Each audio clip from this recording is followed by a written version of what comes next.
Hello and welcome to another HDR post-processing video, this time with a nice mountain landscape, and without much more talking, here's what the final result will look like.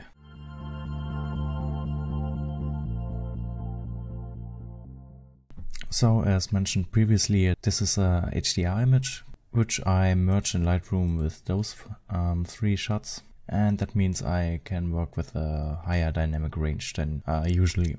So first I want to go to the camera calibration settings and change this to camera neutral, and I also want to activate the lens correction settings.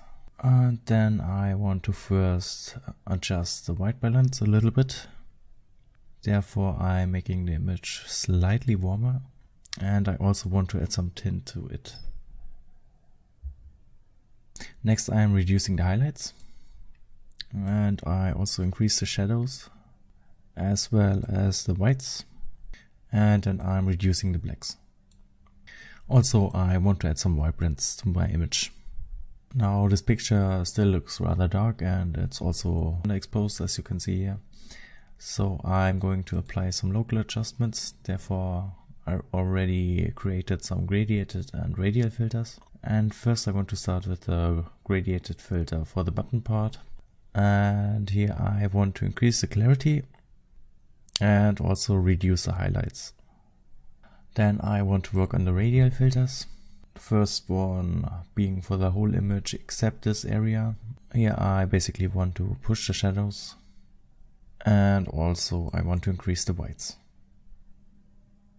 Then the second radial filter is to add some kind of glow effect to this area. Basically I'm increasing the blacks by 100, and I also want to add some contrast.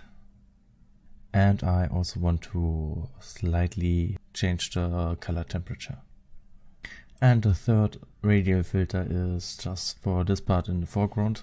Here I want to increase the exposure a little bit, and I'm turning the whites and the clarity up to 100.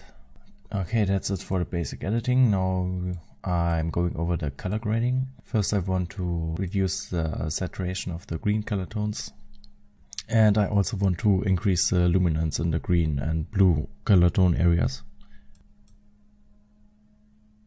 And now my most favorite part of Lightroom, split toning. As always, for the highlights I want to choose a warmer color and slightly reduce the strength of this effect. And for the shadows I am going with something in this area, and again I'm reducing the strength. Then I also want to add a lot of sharpening, and finally some slight vignetting.